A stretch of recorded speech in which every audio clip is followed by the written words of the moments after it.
Well, that's probably not a good way to start off a 4 game road trip. We're going to wait a couple minutes before we get started.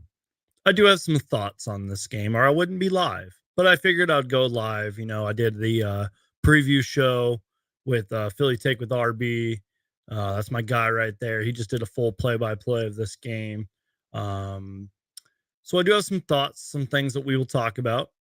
We'll address some elephants in the room concerning injuries, and hopefully we'll get a little bit of an update on certain injuries. But we're gonna wait a minute here, and then we will get started. So sort of an early game for me. I live in a different state, so this was kind of nice to have like an early start to this game. And I think the NBA started a little early because all 30 teams are playing and the voting and everything going on tomorrow. So um, yeah. Shout out to Tiger Dudes. Appreciate you being here. I saw you in RB's stream. You're funny, man. Thanks for being here, bro. Um, all right. So yeah, we're just gonna wait a minute here and then we'll get started. Let me know what you guys are drinking in the chat, even if you're not drinking alcohol. I got a Budweiser. I don't work tomorrow. I got the day off, and I'm like, might as well enjoy myself. I'd like to be celebrating a Suns win right now, but yeah, so we'll wait like a minute or so and we'll get started. I'm going to go ahead and crack this open. Cheers to you guys. My Phoenix Suns versus Philadelphia 76ers post-game show. Also, before I take a sip of this beer, let me know how I'm sounding. Let me know if the mic sounds okay. And then we will start to recap this game. We're going to break down all the numbers, kind of take away some things that I saw. Hopefully, we get some injury updates. We will talk about these injuries as well. And yeah, cheers to you guys.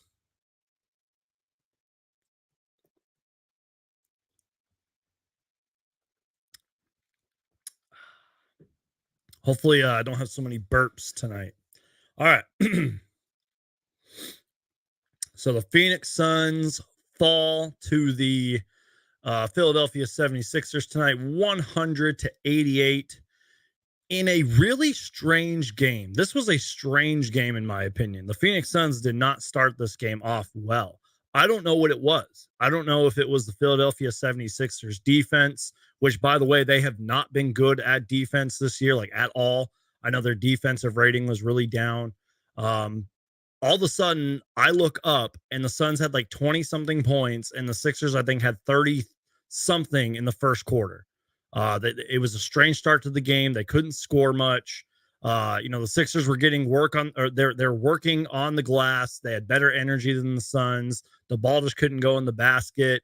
It seemed like Devin Booker was the only one that could score out there. But then all of a sudden, and again, I don't know if this is on the Sixers defense. I don't know if this is just the modern day NBA that we live in.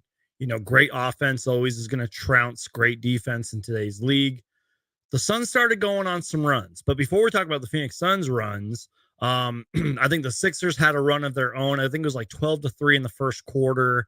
And then even in the second quarter, they went on an 11-2 run within 3 minutes and 13 seconds. The Suns went 4 minutes without scoring in the second quarter. And that was sort of a trend throughout this game. I got to burp real quick. Excuse me. Woo. Happy Monday, y'all. So yeah, they went 4 minutes without scoring. And I just talked about the runs that the Sixers went on in back-to-back quarters. The Sixers were doing an excellent job at picking and popping. Joel Embiid puts up monster numbers against the Phoenix Suns. Now, I don't have them in front of me. I wish I would have wrote it down or screenshotted it or added it to my notes.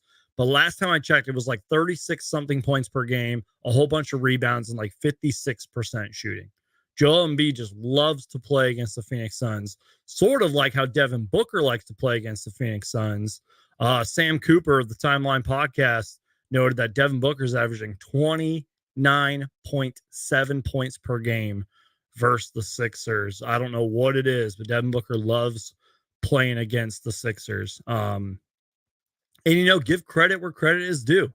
This is a Sixers team that has been struggling to start the season. I did a whole preview show with Philly Take with RB, which is linked down below in the description. Go check it out.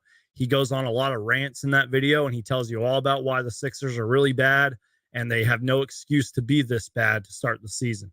I think I was listening to the broadcast, and I think RB mentioned it as well, that Joel Embiid, I guess, didn't play basketball or even touch a basketball for like 6 weeks or something. And I guess one of his kids unfortunately got sick. So he had like the flu or whatever. So he's obviously off to a rough start. But I also mentioned this. I mentioned this on the Suns Jam Session podcast. Those are my guys over there. Go check them out. I said, Joel Embiid's off to a bad start this year, and he's averaging like 27-9. So I don't understand the NBA. I don't know how the NBA works anymore. This was just a really strange game. Lots of scrappy defense from both teams. Even the Phoenix Suns, as much as I've kind of been shooting them down, at some points in this game, the Suns really did have some really great scrappy defense. They started hitting their shots. So let's address the elephant in the room, since I kind of gave my opening thoughts here. Before I talk about that, though, big shout out to Andrew here. Appreciate you donating the $5, man. You didn't have to do that, but thank you so much. He says, unfortunately, can't win them all. Lower offensive game, 3-point shots went cold. Exactly. Like, if my whole little rant just now and this comment doesn't sum up this game, I don't know what does. But we all know that the Sixers are contenders, and they're a really good team.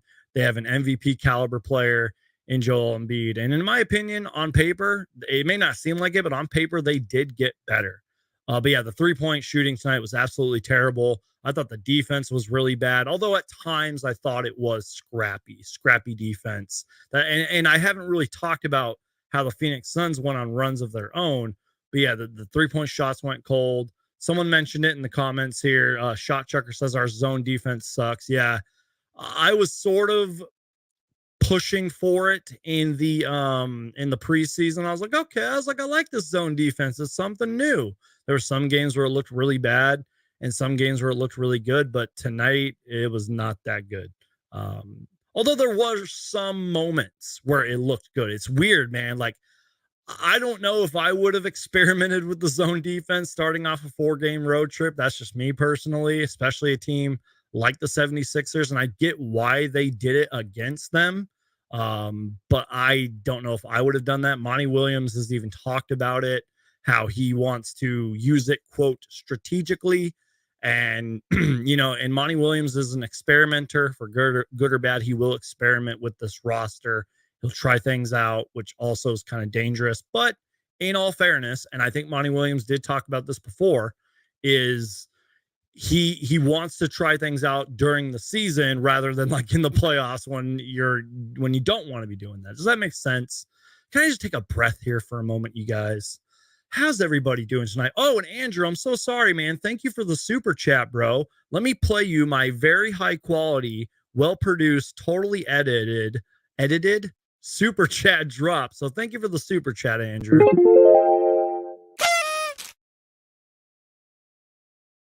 Yeah, I spent like $10,000 on that, and I spent like 5 straight weeks just nonstop editing this drop right here. Yep, you guys get some high quality production over here at Suns Geek. All jokes aside, for real, thank you for the $5 super chat. I appreciate that, man. If you guys are generous and you guys do want to donate to this show, it will help support the channel. It will help pay the bills around here. And just the fact that you guys are even watching me right now is a super chat in itself. So I totally appreciate you. If you guys cannot donate, I completely understand. But let's go ahead and keep recapping this game. Once again, thank you to everybody that's in here. So let's address the elephant in the room, something that I probably should have started the show with off, but I kind of went on a rant.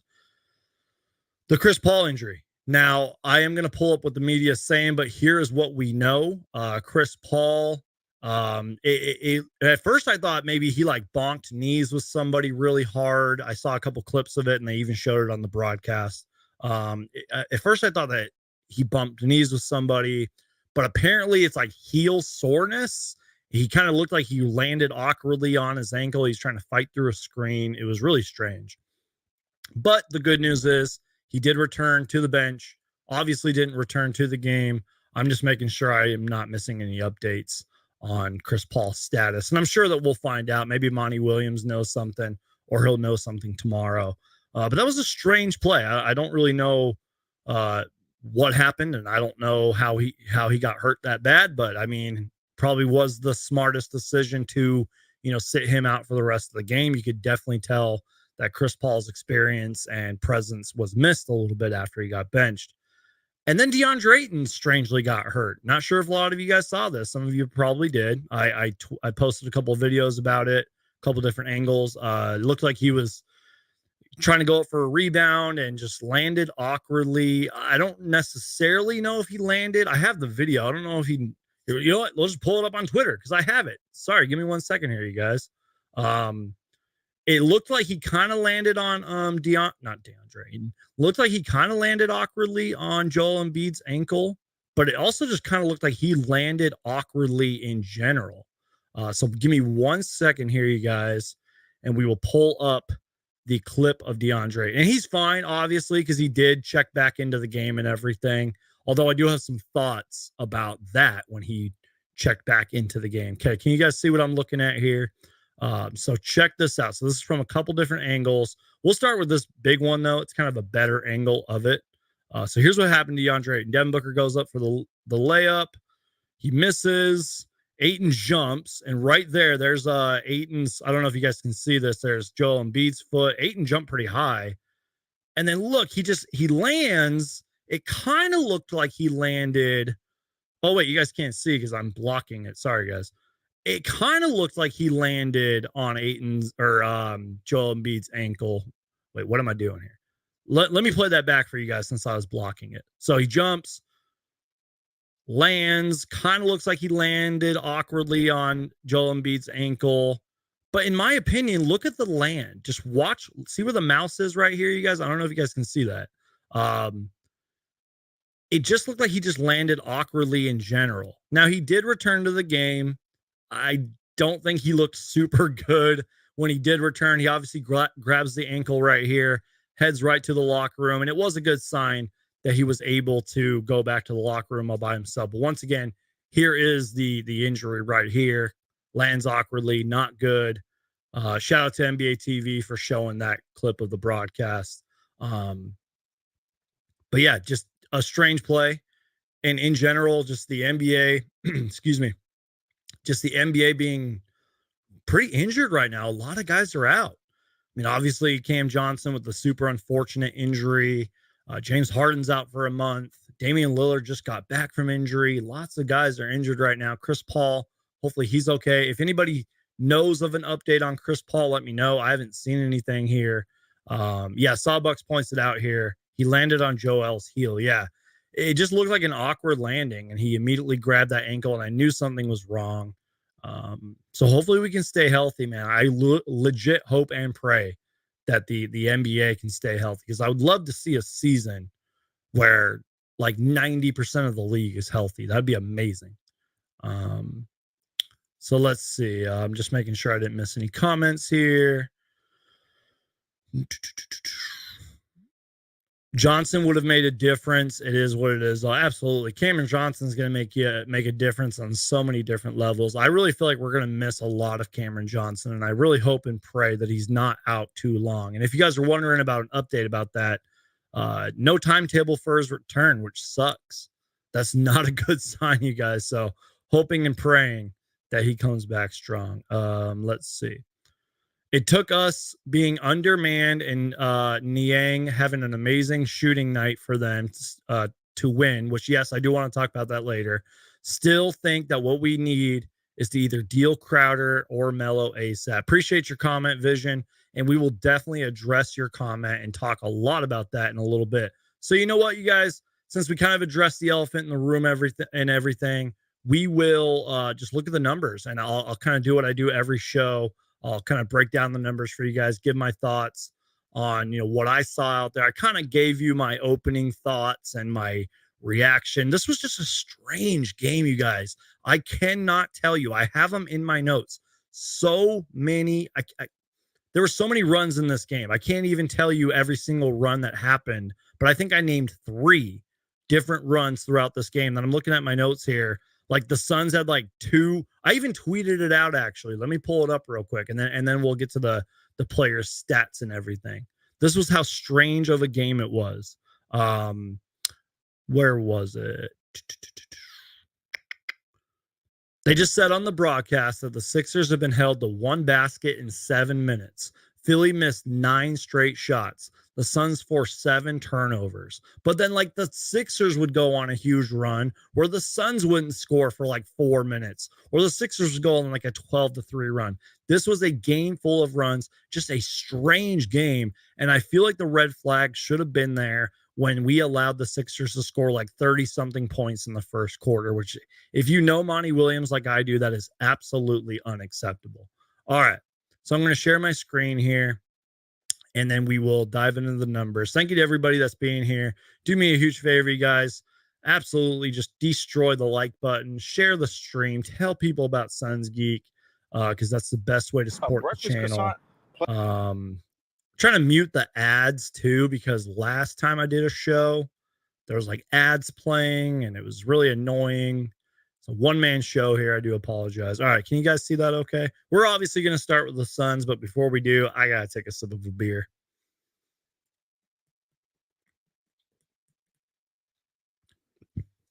Excuse me. All right. Vision says, yeah, this game had weird vibes from the start. Exactly. Woo. All right. Torrey Craig. Let's just start with him. Somebody that really needs to step up. Now, I'm not saying he needs to put up Cam Johnson numbers. I'm not saying that he needs to turn into a sniper like Cam Johnson. Torrey Craig's going to play to his strengths. You know, he brings you that good defense. He brings you that size. He brings you that experience. He brings you that hustle and energy. But sometimes that's not enough. 3 points. 3 points on one made three. And, you know, he had a block and a steal and assists, but that's not going to get it done, especially against a team like the Sixers, who, by the way, you guys, if you didn't know, I don't know if he played tonight. I guess we'll find out in a minute. They got like Montrezl Harrell during the offseason, PJ Tucker. They got themselves upgraded. They really struggled with their bench last year. And in my opinion, despite what their record shows, they upgraded their bench. So Torrey Craig, this is not going to get it done. And I love Torrey Craig. I was singing his praises last stream with the Suns Jam Session podcast. I was singing his praises throughout a few of my past live shows and videos because he was confident out there. He was aggressive, grabbing great offensive rebounds, playing good defense, hitting those corner threes. Although we'll look at it later, but he did have a really like funny Shaq in the Fool moment on PJ Tucker. We'll react to that later. But another player that needs to step up, who I didn't see too much out of. Correct me if I'm wrong. Let me know what you guys saw out of Mikal Bridges tonight. I didn't see much out of Mikal Bridges. Sure, he had 15 and 5. That's great. And yes, he played a lot of defense out there. Played 44 minutes. I don't want to make an excuse for the Phoenix Suns here, but I felt like they were tired. And that's no excuse, especially since it's the very beginning of the season. We're 10 games in now, and we're on a 4-game road trip. That's no excuse. And sure, I think someone mentioned it in the comments earlier or whatever. Jet lag is a real thing. Let's be real. We're all human beings, but these guys are professionals. These guys do this every season. I just felt like there was a lot of lackadaisical energy out there. I don't know what it was, especially late in that, not even late in that fourth, around like the 5-minute mark. I just felt like the energy was just gone, man. And that is not a good way to start a road trip. Excuse me. Take another sip of my beer and we'll continue on. We're almost 20 minutes in. So Hulk smash that like button. Destroy the like button. Share the stream. Tell people about Suns Geek. Let me take a sip of my beer and we'll continue on. Delicious. So again, I want to hear from you guys what you thought of Mikal Bridges tonight. I mean, 15 points is fine. That, you know, you assume he'll probably average something around that throughout the season, but I didn't see much. I really didn't. Let's talk about DeAndre Ayton. And I really need to quit being lazy and get a DeAndre Ayton drop in here like my guys over at the Suns Jam Session podcast have with their whole Ayton watch segment. But what I do have, actually, I don't even have that. 14 points tonight, 7 rebounds, 6 for 11 shooting. Now, in all fairness, and even Candace Parker brought this up on the broadcast, they weren't really getting him involved that much. There were some moments at the start of the game where they were picking and popping, and he looked really good in those pick and pops. And there were some good, offensive and defensive moments here and there. But when you're playing against Joel Embiid, who is an MVP center and who puts, I mentioned this earlier, puts up crazy numbers against the Suns, you want to show out. You want to prove you're one of the best centers in the league. And 14 points and 7 boards is not going to do that. Now, I was talking to Matthew Lissy about this on the Suns Jam. He basically said, from what I took away from it, was he basically said, like, DeAndre Ayton's great. We all love him. Some of you guys hate him, but we all love him. He's the top center in this league, but you want the numbers to be there. Him and I kind of talked about this. And I pretty much referenced, like, let's be real. He's not going to be like Wilt Chamberlain out there. He's not going to be Shaq, but you do want the numbers to be up. And I forget what DeAndre Ayton's numbers are on the season. I'd have to pull them up real quick. I think it's like 15 and something. I'm pulling them up right now. But you know that the numbers could go up. Again, I referenced this earlier. Ayton's averaging 15 and 7 this season. I referenced this earlier. That Joel Embiid was off to a bad start to the season. And I hate to play the comparison game. Joel Embiid's off to a bad start to the season. He's still averaging 27 and 9. You know that DeAndre Ayton can have a next level step up. I really believe that DeAndre Ayton needs to be a borderline all-star player this year. Maybe sniff the all-star game. Maybe be in the voting. Maybe be in the running to be an all-star this year. Because if not, I don't know how far we're going to go in the playoffs. Because DeAndre Ayton has to be huge. Night in and night out. He has to be engaged every single game. And I understand. He had the injury earlier. He had an injury tonight. I get it. And I get it. The Suns aren't giving the ball to him. Yada, yada. I get it. And I know we're just 10 games in. But guys, we're going to have this conversation like almost every show, almost every week, I feel like. It's like, I don't know how to put it into better words. I don't know what's a good metaphor for it. I love you, DeAndre Ayton. I'm your biggest critic, but I'm your biggest believer. You got to be better. Am I wrong, you guys? Am I crazy? Am I just some couch potato talking shit? Or am I pointing out the facts? Let me know. I don't know. I'm just, and again, shout out to my guy, Philly Take with RB. He says it perfectly. He's like, I just call it how I see it. I let you guys know the truth. I give my opinion on what I see, and what I saw tonight was 14 and 7 and not that good. So yeah. And someone just brought it up right here. Thank you, Shot Chucker. I appreciate it. He said the foul trouble is killing him. He has to be better, man. The stats don't match the contract. Thank you, Shot Chucker. You always, Romp, I see your comment, by the way. I'll make sure to get you in. By the way, my good friend Romp 2.0 is about to join the show. Him and I were kind of talking about it earlier. He said he was busy with some other stuff, but the fact that he's going to be joining is pretty legit. Anyways, this comment's beautiful. And when Romp joins the show, I'll pull it up. The foul trouble is killing him. He has to be better, man. The stats don't match the contract. That's what Matthew Lissy and I were talking about on the Suns Jam Session podcast. The numbers could be better, and I know it's not all about the numbers. But this comment is such facts. So once again, you guys, if you're just joining the show, my good friend Romp 2.0 is going to join the show. I think he was watching the Ravens game. I'm not a big football fan, but he said he was busy with some other stuff, watching the Ravens game. But the fact that he's going to be joining us for a little bit is pretty awesome. Romp is there just to brag. Just kidding. No, Romp's my guy, man. By the way, check out Romp's channel, Romp 2.0. But I know that he's been uploading consistently on his second channel, which is Sixers Talk with Romp. So go check that out. after the show, I'll make sure to plug those channels. But yeah, Romp's been on this channel so many times, and yeah, so we're just waiting for Romp to join us, and then we'll continue to break down the numbers here. Once he joins, we'll get a Sixers fan's perspective. And again, if you want another Sixers fan perspective, go check out the preview show that I did with Philly Take with RB. Link down below in the description. Right now, it's on the channel. Go check it out. You guys will hear about the Sixers' rough start to the season. You'll hear about how Doc Rivers is on the hot seat, even with tonight's win. You'll hear about what he thinks about the Sixers bench compared to the Suns bench. And we even talked about DeAndre Ayton in that show. And the narrative that has been, the narrative that the Suns kind of put on themselves, with everything that happened during the offseason with Ayton, KD, Robert Sarver, etc. It's a great show. Go check it out. Appreciate everybody that's in here, man.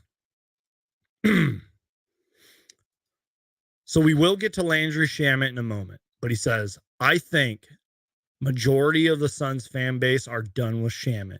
He has been that disappointing. Excuse me. All right. Before we talk about Landry Shamet, we got to have our guest here. Romp 2.0 is here. The host of Romp channel, official Romp, and also has a Sixers channel, as I just mentioned. Sixers Talk with Romp. Romp, it's been so long, man. How you doing? I'm doing good. How are you, Suns Geek? I'm great, man. Thanks for being here. Tough loss. Is my mic good? Yeah, let me put on my headphones. You sound pretty good, though. What are your thoughts on this game? Oh, leaving George Niang wide open? I haven't even gotten to that yet. But pretty much I'll just recap the show for you. This game was really strange for the Phoenix Suns. Not a good way to get started on a 4-game road trip. Allowing like 30-something points in the first quarter is unacceptable. No excuses, but the Suns looked tired. DeAndre Ayton didn't play good to what I saw. And we left Niang wide open. I know Tobias Harris contributed for you guys tonight. I'm going to lower the stats because forget the Phoenix Suns for a moment. Let's talk about the Sixers. So Romp, I mean, that's kind of I've been ranting for like 20 something minutes now. So let's hear it from a Sixers perspective. Now, I know you were watching the Ravens game and everything, but I'm sure you were jumping back and forth. Yeah. What did you see tonight? What do you want to rant about? Because I've mentioned it like 5 times already, Romp. So many runs in this game. There were times where the Sixers struggled to score, and I'm talking minutes. Like it took minutes for them to score, and there was times where it happened to the Suns. So what did you see tonight?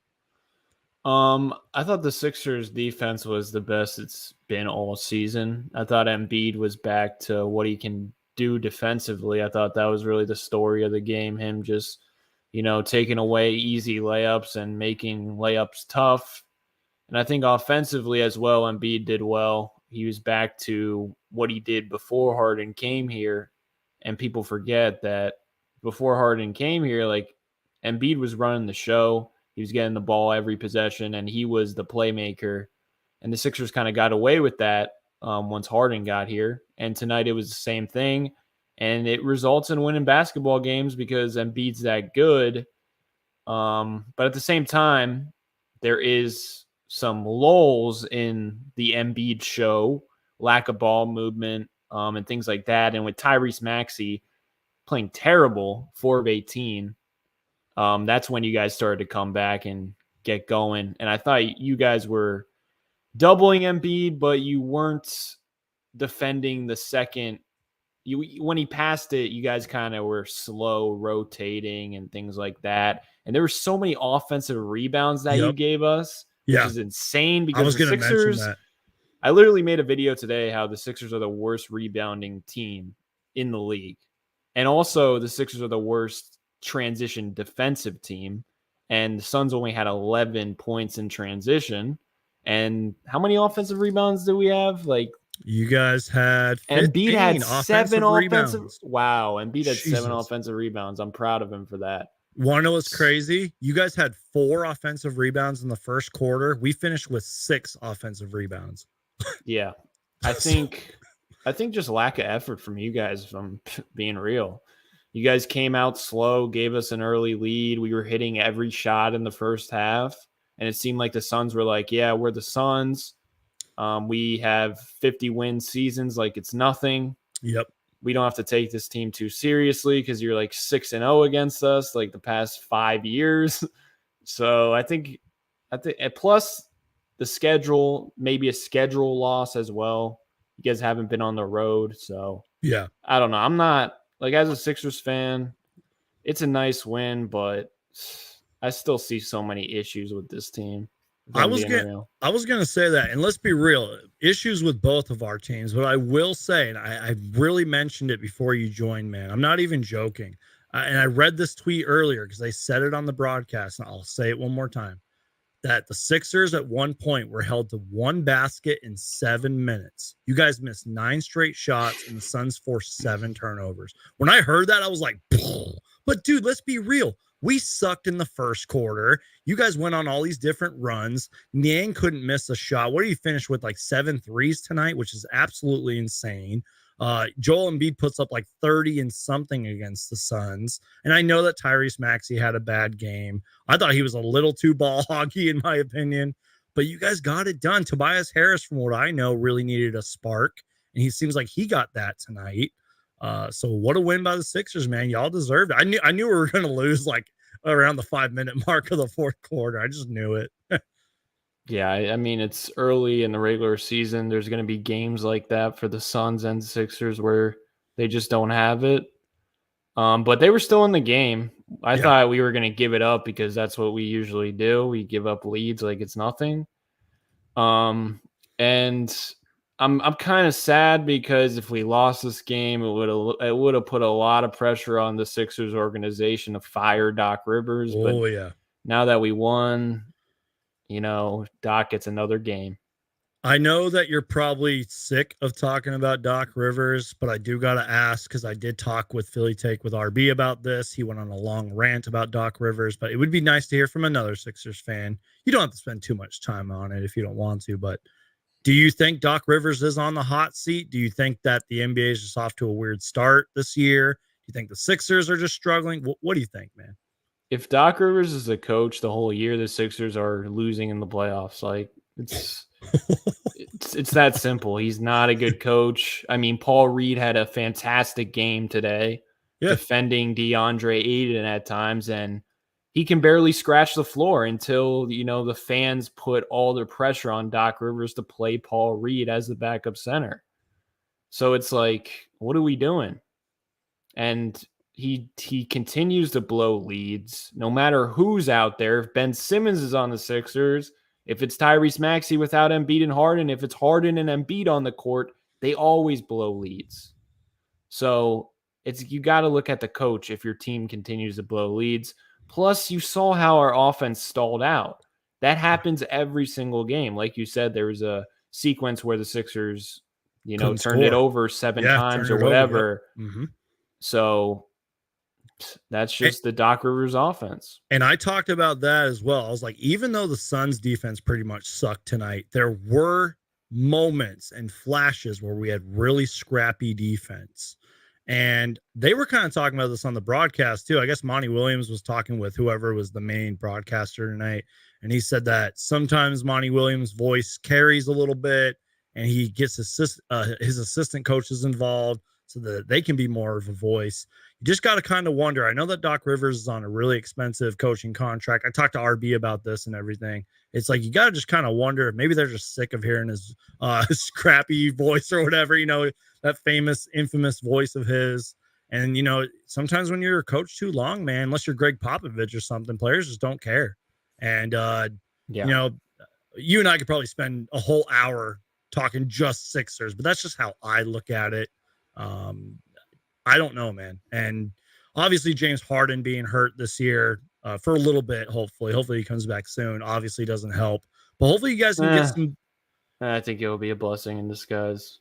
Now, I did watch your video on that. I did. You were talking basically how this could potentially unlock Tyrese Maxey. Hopefully Paul Reed, who I do remember, I think RB was talking about this. I think you mentioned it too, that he had a good game against the Knicks too, and then got benched. So it's like, and remember when that was Monty Williams' problem, and sometimes still is Monty Williams' problem with his rotations, his game Yeah. decisions, and all that. So hopefully you guys get some kind of more weapons out there while James Harden's out. Well, I think the defense is going to be better without James Harden. And I think eventually Maxi's going to have a game where he's playing well next to Embiid. And when that happens, they're probably going to win the game. I mean, it just seems whenever Embiid, well, not Embiid and Maxi have had good chemistry at times this year, but like the last 10 games, when Embiid's on the court, Maxi just seems to struggle for whatever reason. And he was just missing shots he usually makes. I wasn't really mad at him because, I mean, he's been shooting unrealistic percentages throughout his whole career. So it's about time he has games where he looks like he can't hit anything, like a Landry Shamet type game. So I'll give him a pass. And I like to see how he responds to struggling like this, because this is 2 games where 4 of 18, 10 of 29, like that's not usually how Tyrese Maxey operates. And I kind of like the way that you went about that too, because I mean, Tyrese Maxey's what, in his 3rd year now? Still a very young player, man. I'm sure Devin Booker had games like this when he was first starting out. But Tyrese Maxey's very explosive, nice weapon for you guys. And I really feel like the Phoenix Suns did target him on defense tonight. Yeah, that's definitely just my personal opinion. That's probably why he had a their bad length. Game. DeAndre Ayton's rim protection and length was annoying him bad. I'm just pulling up some numbers here. The Suns shot 43% from shooting tonight, which is crazy. It didn't seem like we shot 43% tonight. Your Sixers shot 38%. This is why I don't understand the NBA. I don't understand basketball anymore, because I see games like this tonight and I see the numbers and I'm just like, what is happening here, man? Suns only hit 6 threes. Someone referenced that earlier on my show, that we went ice cold from 3. I don't even remember us hitting a 3-pointer tonight. I'm not even joking. You guys won the rebounding battle, which, yeah, DeAndre Ayton, 48 and 37. we talked about it earlier. The offensive rebounds, we got killed tonight in that category. 22 assists for your Sixers, 19 for the Suns. Let me see here. Both teams, 16 turnovers, 15 turnovers, not bad. And the largest lead at one point was 19. We won the points in the paint battle, surprisingly, but yeah. Any thoughts on those numbers right there? Anything that stands out to you besides the offensive rebounds? The fast break points, Sixers only giving up 11. That's very rare. And the points off turnovers as well. It seemed like we had a lot of turnovers, and we still were pretty much neck and neck. Yeah, for points off turnovers. How'd you? You probably talked about it earlier, but how'd you think Aiden played? Okay, so I did kind of talk about it earlier. I thought he was okay in the first, and I don't want to make any excuses for him. Candace Parker, who I think is great on TV, she brought this up too, that when they did get the ball to him, the pick and pops were great. And there were some moments here and there where he was okay. And even before the ankle injury, which, by the way, he did come back, I just didn't see much out of him. I didn't see much aggressiveness. Joel Embiid seems to kill him every time they play. Didn't see much dominance or effort. And again, there were some moments that I'm probably overlooking where I thought he was okay. But when he did come back from the ankle injury, I thought he was soft. I think there was one play where he gave up like a damn. I want to say he gave up an offensive rebound, like the ball, like he tipped the ball back to Niang or back to Maxey or something. Went up with a soft layup and missed. You know what I mean? Like, you know how I feel about Ayton, man. Like, I'm his biggest critic, but I'm his biggest believer as well. Got to hold my players accountable, like you Sixers fans do. Just wasn't the best game for Ayton, but I don't know. I only saw so much. Maybe you saw something, or maybe somebody in the comments saw something. Let me pull up a comment earlier before you came into the show here. Shout out to, where was it? It was a great comment too, and I missed it. It was about like his numbers and everything living up to the contract here. Yeah, I heard that. Yeah. once I can pull it up. I Here we go. just It I said, always see him shooting like 70%, and I'm like, when he's shooting 70% from the field, why is he not getting more shots? It makes right? no sense. The foul trouble is killing him. He has to be better. The stats don't match the contract. I don't know why. That comment is just amazing. Yeah, that's a good comment. But you're right. You know, shooting percentages sometimes are high just because you probably aren't getting up that many shots. Or you're, you know, depends on the math right there. But and again, at first I was kind of like, I didn't like when Suns fans would say, you guys don't get the ball to him enough. And then I started actually like really looking at it. I was like, yeah, Suns fans are actually kind of right. And I Yeah, think this season we haven't seen much of that. he had a turnaround on Paul Reed, Yeah. and it was like a post-up opportunity. It wasn't like from a pick and roll, and that was the only time he got that look. Yep. They never run Go to the him offense. consistently. Yeah, Yeah. never. Like they never, like, you know how Embiid gets it at like the mid post? Yeah. They'll never do that for Aiden. And I don't even know if he can. I'm not saying you should do that, but it would be a nice, you know, weapon to have if you can just give Aiden the ball and he can ISO or attract a double team and kick it out to let Booker, you know, just sit for a possession. Because no offense to Booker, but when he's handling the rock, the ball does not move at all. And it killed you last game because I watched, and it killed you tonight too. I felt like once Chris Paul went out, there's the lack of ball movement was pretty apparent. I mentioned that too. I was like, even though Chris Paul did come back to the bench and everything, I was like, his presence was missed. The ball movement was missed. I didn't see much ball movement tonight, to be honest with you. There were some games recently where the ball movement was absolutely incredible. We looked like we'd been playing together for like 10 years. You know what I mean? The ball movement was just zipping around the court. I didn't see much of that tonight. Ooh, and I mentioned this earlier too, Romp, and I think you kind of talked about it a little bit ago. You said that, I think you said this is one of the better defensive games from the Sixers tonight. Was this just a better defensive Sixers game? Because I felt like the Phoenix Suns, just from the jump, were just kind of popped in the mouth early. I know I'm kind of getting all over the place with what I'm talking about ball movement, then I jumped to defense and everything, but I don't know why that popped in my head just now. Do you think this was one of the better defensive games? Because tonight the Suns just looked lackadaisical on defense and really throughout most of the game. Yeah, I thought the screens weren't really effective for the Suns. Like they were just getting over it, so it took away the roll right away. And Embiid was actually playing defense. He didn't really try the first couple of games of the season. Well, he probably tried, but he's been out of shape, had the flu or whatever. I kind of talked about that earlier. Yeah. Tonight his defense was spectacular, especially from what we've seen. And then DeAnthony Melton played well. Pretty much everyone played well defensively. Yeah.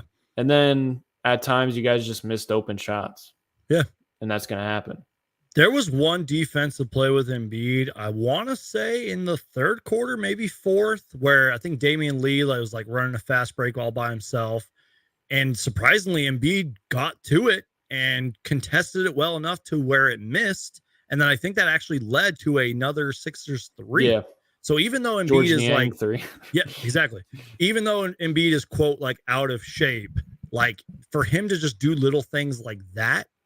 And that's where, you know, we could talk about DeAndre Ayton. Like we don't see that much out of Ayton, but like even though Embiid's out of shape and he's had a rough start to the season, that was one play that I particularly noticed. And, you know, like you said, he was dominant on offense. The whole Sixers squad played great on defense as well. And shame on us, shame on me for not even talking about Niang. I mean, I kind of did. I referenced his 7 threes. We're going to pull the numbers back up real quick.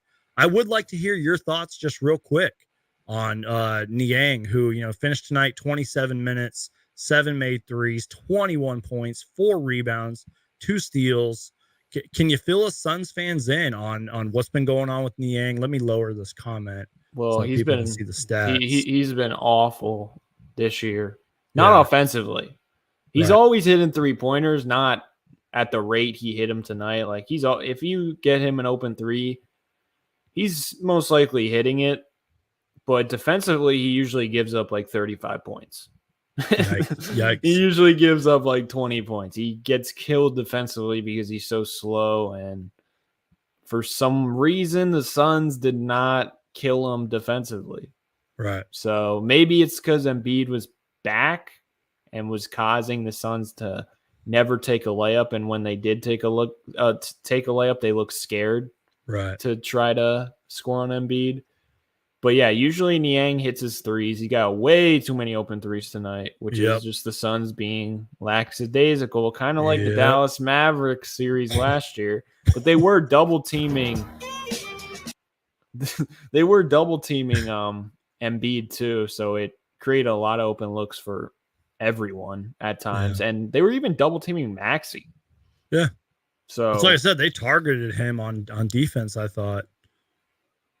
Which is good to see for Sixer fans. Maxey's getting targeted because when Harden comes back, he's not going to be targeted and he's going to get ISO opportunities, which is why I've been saying give Maxey the keys, because Embiid gets guarded like he's an MVP candidate. Right. But Maxey, he doesn't usually get guarded like he did tonight because Harden and Embiid are on the court. But the problem is when Harden and Embiid are on the court, Maxey just stands in the corner because that's a Doc Rivers offense. Oh, Doc Rivers and Sixers fans, man. I know that you guys have been calling for his We're not going anywhere with that dude. Honestly, we're no matter what, we're probably not going anywhere. Like Embiid's probably going to get injured. Harden's probably done. You know what I'm saying? So before we go to our next segment, and I know that we're kind of doing this on the fly, I talked to RB about this. Now, obviously, a championship is your best case scenario. But the way he put it, and I'm sure you'd agree with it. I know that, everyone has their different opinions and everything. But the way he put it, from what I took away from it, he said pretty much best case scenario is Eastern Conference Finals if you don't win a championship. And here's one thing I like that he said, and I'm stealing this from him, by the way. There's no excuses. There's no excuse the Sixers shouldn't get to the Eastern Conference Finals, just like there's no excuse the Suns shouldn't get to the Western Conference Finals. So I guess what I'm asking is, before we get to our next segment, do you agree? And besides the championship, what is the best case scenario for the Sixers team? I would say what you just said is the best case scenario, but if I'm being real and I'm seeing what the Sixers have put on the court this season, I don't see them getting past the second round. Oh my God. And I'm watching the Cavs, I'm watching the Bucks, I'm watching Cavs the Hawks. Insane right now, bro. I would not pick the Sixers over the Raptors. I would not pick the Celtics. I would not pick them against the Celtics. I would not pick them against the Hawks. I would not pick them against the Cavs. I would not pick them against the Bucks based on what I've seen so far this season. They have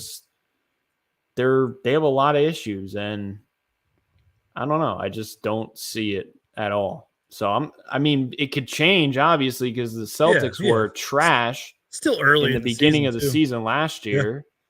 But I'm just being real. Yeah.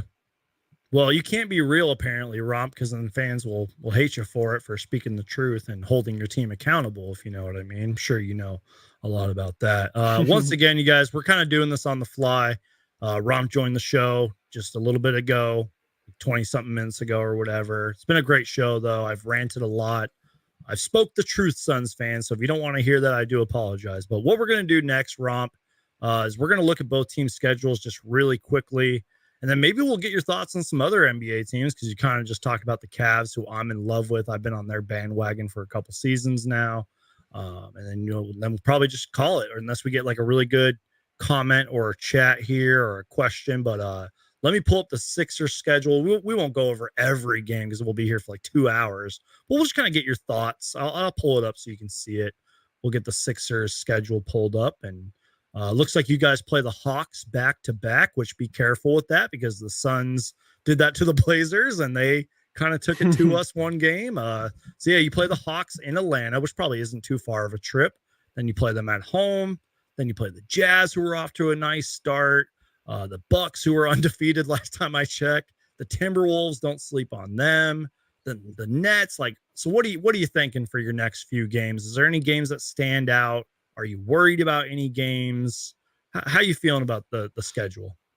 I think it just depends what Embiid we get. If if Embiid's playing well, we have a chance against anyone.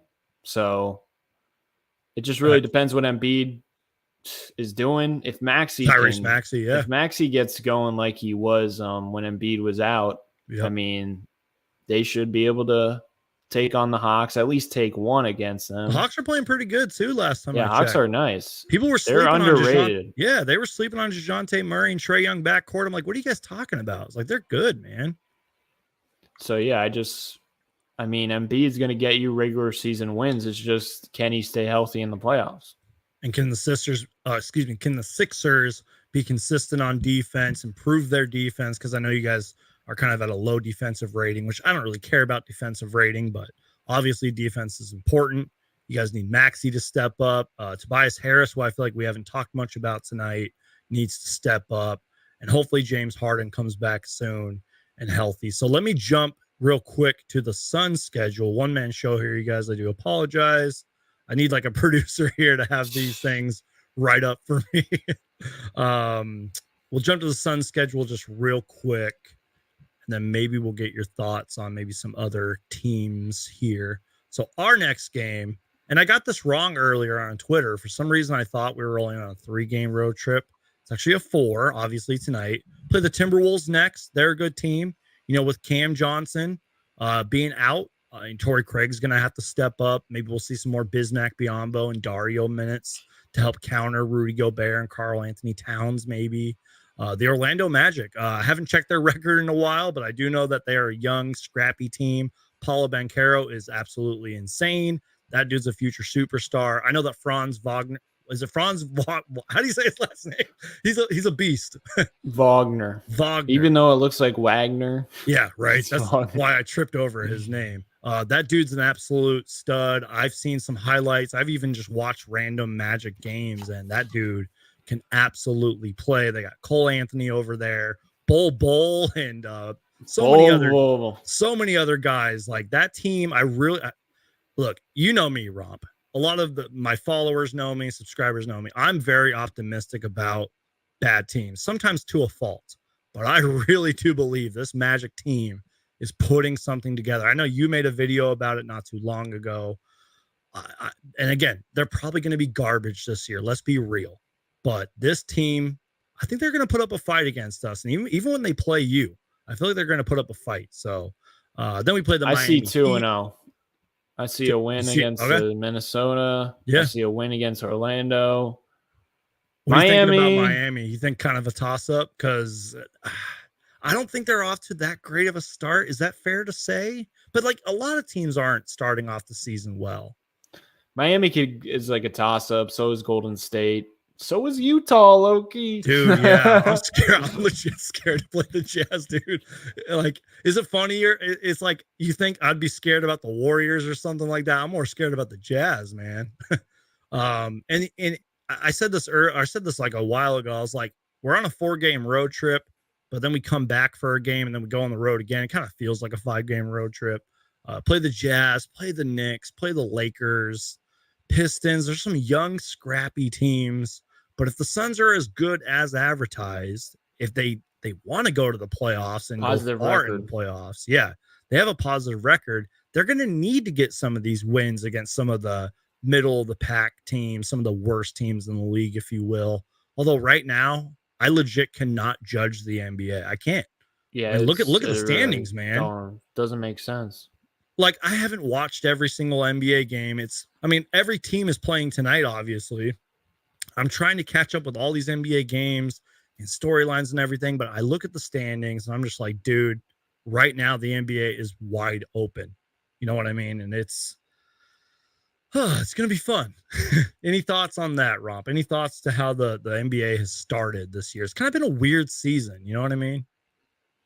Oh, yeah, it's very weird. The Jazz are first in the West. Right. I love how the Jazz play. No egos. Yep. Team basketball. Lauri Markkanen looking like he was in his rookie season.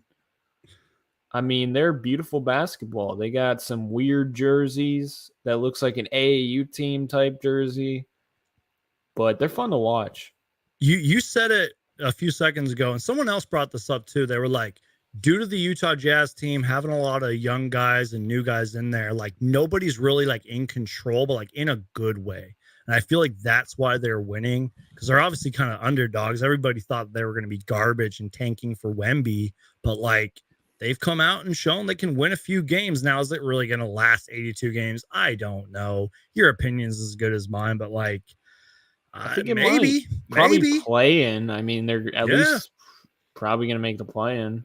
right. Minnesota, I think is terrible. I mean, they could turn it around, obviously, but what I've seen so far, I think they're terrible. I think the Clippers have looked, dude, disgusting from what I've seen. Your guess is as good as mine on the Clippers, even though Kawhi's been in and out, which is also a big concern. They weren't really much of a threat to me when we played them. You know what I mean? In my opinion.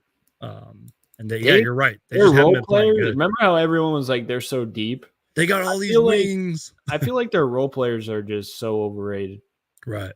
Like Norman Powell's either God or he's either like a G League player. Inconsistent. Same with Robert Covington. I think Luke Kennard's pretty consistent. Yeah. Reggie Jackson. I feel like Reggie Jackson's at his campaign, like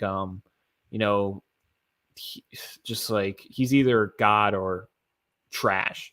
Right. But I feel like I was kind of like a one-hit wonder with Reggie Jackson because he was hitting crazy step back threes consistently. Yeah, he's a bucket. And if you watched him before that season, like he never made those shots that consistently. Right. So I felt like that was kind of an outlier year for Reggie Jackson. He's kind of coming back down to earth.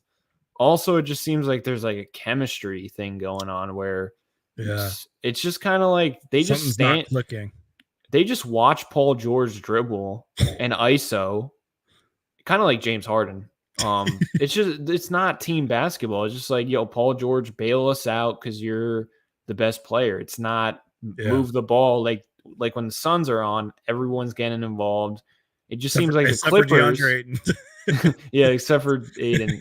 It seems like the Clippers so far this season, no one's hitting threes. No one's there's no like ball movement consistently. No, but Kawhi, if Kawhi comes back healthy, I mean, Kawhi, he's literally the best player healthy. If Now, these aren't obviously the updated standings because there's like a billion games going on right now. This is like a look, and the NBA is just so hard to judge, man. I mean, the Spurs started off the season good. Now they're like 5-5. Now, I had a guest on when we played the Timberwolves. And he covers like the Timberwolves. He covers like all these Minnesota sports. He's just a fan like we are, And he's been pretty disappointed with how they started the season. I had a lot of higher expectations for them. Now, sure, they're still getting Rudy Gobert into the offense and defense and everything. Takes time. I kind of want to use that excuse for a lot of these teams, but look at the records, man. Like I can only defend these teams for so long. And that's why I'm pretty thankful that the Suns got off to a decent start. I mean, 7-3 is great, but you know what I mean by that? Like it's, I don't know. Any other teams you want to talk about just real quick before we get out of here? I mean, any other teams kind of surprised you? Any other thoughts like on the season? Believe in the Kings. Okay. 3-5 right now. I believe in the Kings. They're blowing a lead again. Oh God. Yeah, like we said, guys, there's a whole bunch of games going on right now. No basketball tomorrow, absolutely 0 games, which maybe will be good for some teams who could use the rest, But yeah, guys, I think that's pretty much it. I mean, I ranted throughout half the show, and then we got an expert Sixers fan on here. Once again, Romp, thank you for joining. I know this was kind of last minute. Appreciate you being here, man. We got to do this again sometime soon. Get you on the show again. Tell the people where they can find you. I'm sure a whole bunch of my subscribers already know who you are, but tell the people where they can find you, man. Sixers Talk with Romp and Romp 2.0. Yeah, thanks for having me. Of course. Man. Suns should be fine. I mean, 10th game of the season, no biggie. Still early. So we're just gonna have to wait and see. At the same time, we're low key getting to that point. Well, your record's fine. Yeah. But if like the Sixers go on like a 5-game losing streak, then you're like, oh shoot, Might be Dude. time to hit the panic button. Dude, you know this. If the Suns lost like 3 in a row, Suns fans would be like calling for Monty's head. You know what I mean? Like trade so Booker. Iverson's already trading Booker. Which is insane. Suns fans are funny, man. But seriously, man, thank you for being here, guys. Once again, after the show, I'll link Romp's channels down below. Go check him out. Go follow him on Twitter. You tweeted something out earlier where you're like, Suns by 35 tonight. And I responded, I said, Romp doesn't tweet these to troll. Like, if he's tweeting this, it's probably because it's going to happen. Clearly I didn't think Embiid was playing. Yeah. So right? Dude, RB didn't even know. He was like, dude, he's like, every game is like different. We don't know till like 5 minutes until the game starts. You know what I mean? Which that's a problem. But hey, go subscribe to Sixers Talk with Romp to find out more about Joel Embiid's health. So, but again, appreciate you being here, man. As always, you guys destroy that like button, Hulk smash the like button, subscribe to Suns Geek, keep supporting me. I really appreciate all the support and everybody watching. Follow me on TikTok, by the way. I'm a TikToker now. I'm a TikToker now. It's fun uploading there, man. It's a good way to spread the word about the channel. Yeah, it's easy. And I know that a lot of the younger generations on there too. So go follow me at Suns Geek on YouTube. Follow me on Twitter, Instagram, all that good stuff. Appreciate you guys being here. And as always, go Suns. Peace out. God bless. I'm out.